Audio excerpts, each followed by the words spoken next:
Even I hope preparation आपकी अच्छी चल रही है।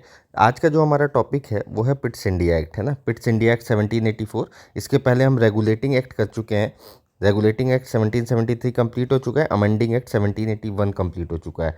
बेसिकली हम एम लक्ष्मीकांत को 8th एडिशन जो है लेटेस्ट 2026 एग्ज़ाम के लिए उसको कवर कर रहे हैं with the help of mnemonics. मतलब कैसे याद रखना है, मेमोरी ट्रिक क्या है, समझना क्या है, कोई डाउट आए तो आप वो पूछ भी सकते हैं, ठीक है। तो बेसिकली अगर हम देखें, स्टार्ट करें अपना लेक्चर, तो रेगुलेटिंग एक्ट हो चुका है हमारा 1773। इसमें क्या कहा गया था? रेगुलेटिंग एक्ट 1773 में कहा गया, it is the first step to control and regulate the affair of East India Company, ठीक है।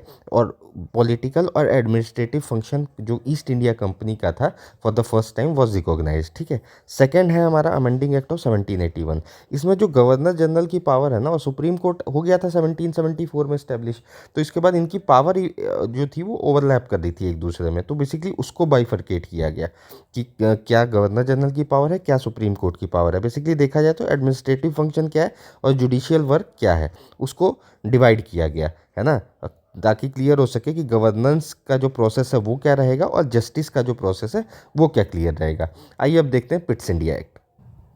Pitt's India act basically commercial function और पॉलिटिकल फंक्शन जो थे कंपनी के, उसको इसने डिस्टिंग्विश किया कि क्या कमर्शियल फंक्शन है और क्या पॉलिटिकल फंक्शन है कंपनी के, ठीक है।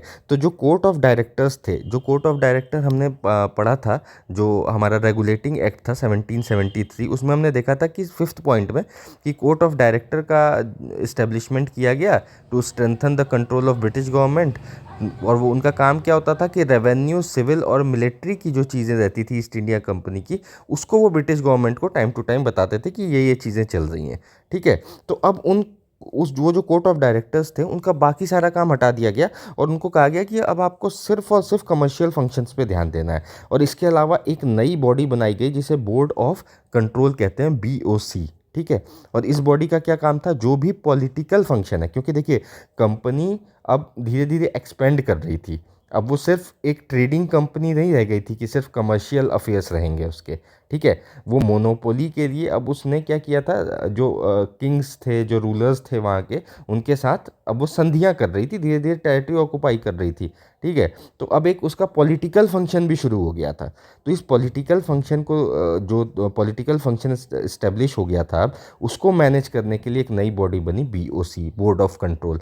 और अगर हम देखें COD, है ना, तो इसका एस्टेब्लिशमेंट कब हुआ? 1773 में। ये बेसिकली कौन से लोग होते थे? जो ईस्ट इंडिया कंपनी के शेयर होल्डर्स होते थे, ठीक है, वही होते थे। और उनको सेलेक्ट करके भेज दिया गया था। उनको अफेयर्स के बारे में बताना था, जो भी रेवेन्यू अफेयर था, सिविल था, मिलिट्री था, ठीक है। पर बोर्ड ऑफ डायरेक्टर जो बोर्ड ऑफ कंट्रोलर हैं आपके, ये कौन से लोग हैं? ये बेसिकली ब्रिटिश गवर्नमेंट के लोग हैं।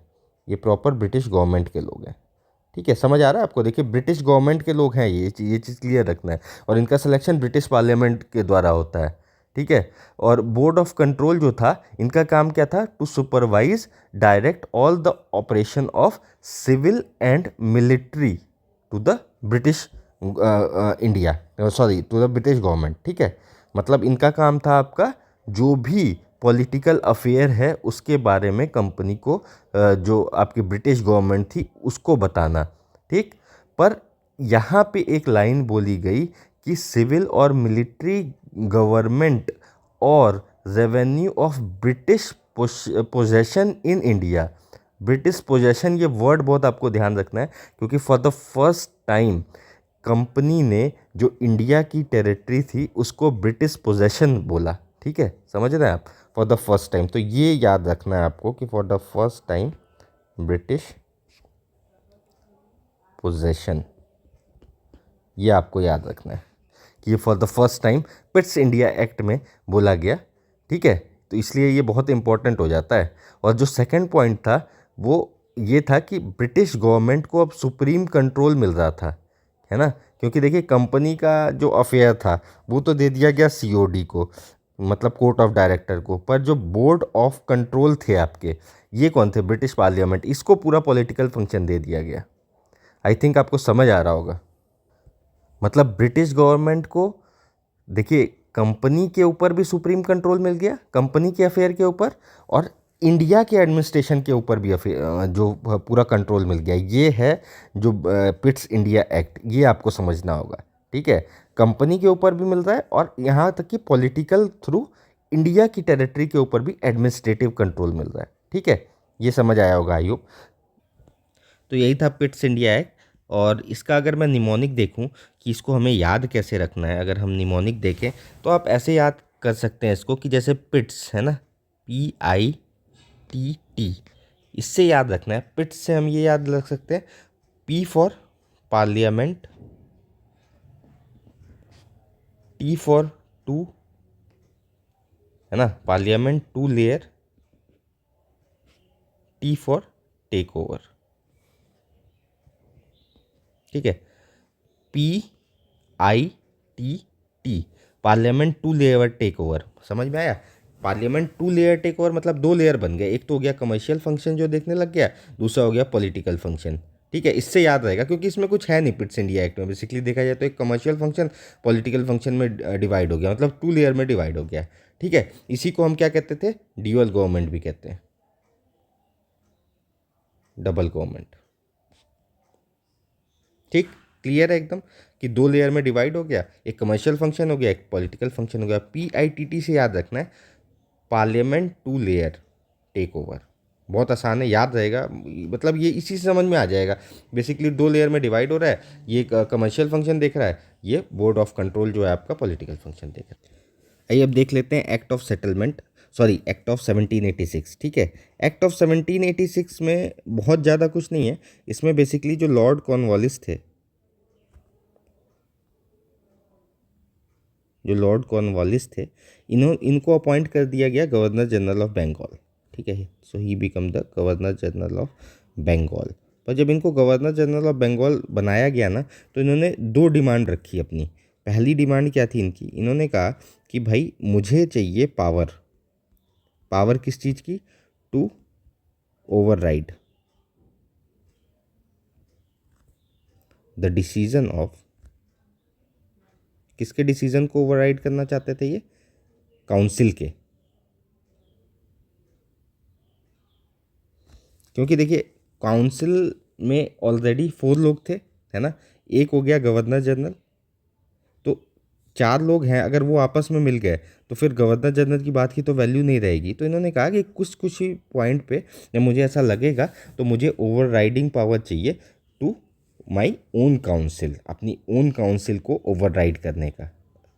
ठीक, और सेकंड डिमांड इन्होंने रखा गवर्नर जनरल ऑफ बंगाल बनने के लिए कि he would be also the commander of chief.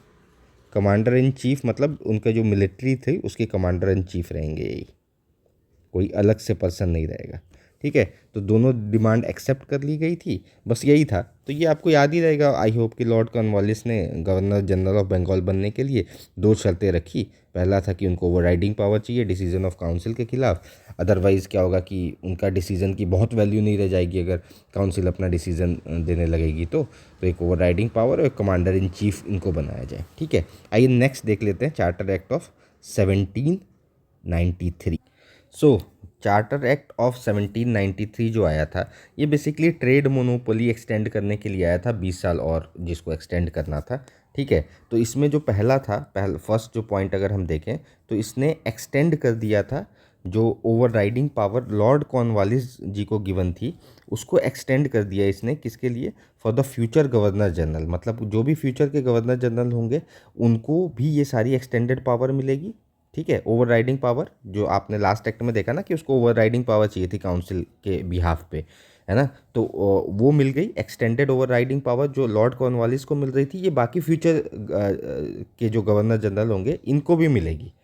ठीक है, और यहाँ तक कि सिर्फ इन्हीं को नहीं मिलेगी, to all future governor general and governor of presidencies. ठीक है, तो इसमें गवर्नर ऑफ प्रेसिडेंसीज भी इंक्लूड हो गए, मतलब गवर्नर जनरल को तो मिलेगी ही, इसके अलावा जो अदर प्रेसिडेंसी हैं जैसे मद्रास हो गया, किसी और प्रेसिडेंसी में गवर्नर इनके हैं, इनको भी जो ओवरराइडिंग पावर है वो मिलेगी। ठीक है, ये सबको क्लियर है। तो नेक्स्ट पॉइंट इसके बाद आता है कि गवर्नर जनरल को ना ज़्यादा पावर थी। ये तो हमें शुरू से ही क्लियर हो रहा है ना कि गवर्नर जनरल को ज़्यादा पावर थी, ये पॉइंट कुछ ऐसे ही नहीं है, बस दिया है हम लक्ष्मीकांत ने इसलिए। गवर्नर जनरल को ज़्यादा पावर थी as compared to government of subordinate. ये तो क्लियर ही है, ये तो शुरू से ही क्लियर है कि governor general has the more power, है ना। To control the government over the subordinates. ये तो शुरू से ही क्लियर है कि प्रेसिडेंसी और बॉम्बे और मद्रास से ज़्यादा पावर है गवर्नर जनरल के पास। ठीक है, यहाँ तक क्लियर है। इसके बाद जो तीसरा पॉइंट आता है वो आता है ट्रेड मोनोपोली जो थी वो 20 साल के लिए एक्सटेंड कर दिया गया। बेसिकली चार्टर एक्ट आया इसलिए था। अब इसके बाद आप देखेंगे कि हर एक एक्ट जो आएगा 20-20 साल पे आएगा और 20 साल के लिए एक्सटेंड होता रहेगा और कुछ चेंजेस, ताकि जो गवर्नमेंट है, जो ब्रिटिश गवर्नमेंट है, वो प्रॉपर एडमिनिस्ट्रेशन कर सके, है ना, और पॉलिटिकल अफेयर को भी मैनेज कर सके। तो वो अपने हिसाब से चीज़ों को हर एक 20 साल में अमेंड करेगी और ऐड करेगी अपने फेवर में। ठीक है, तो चौथा पॉइंट अगर हम देखें तो it provides the commander in chief, है ना। कमांडर इन चीफ जो था वो अब मेंबर नहीं होगा गवर्नर जनरल काउंसिल में। ठीक है, हमने 1786 में क्या देखा था कि लॉर्ड कॉर्नवालिस ने कहा कि मैं ही हूँगा कमांडर इन चीफ भी।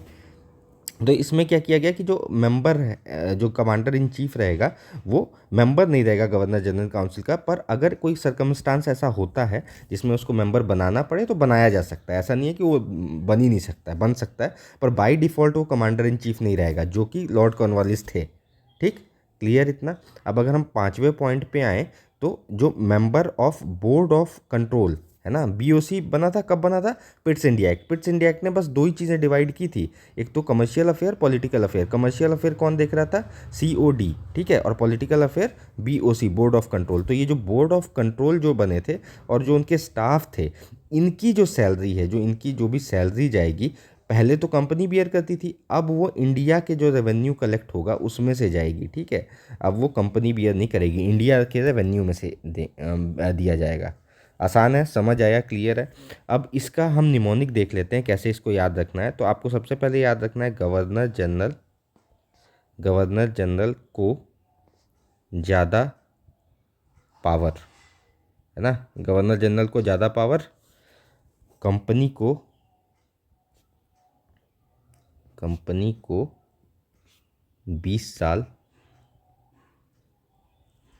और, क्लियर है, कंपनी को 20 साल और, कमांडर काउंसिल से बाहर, कमांडर काउंसिल से बाहर,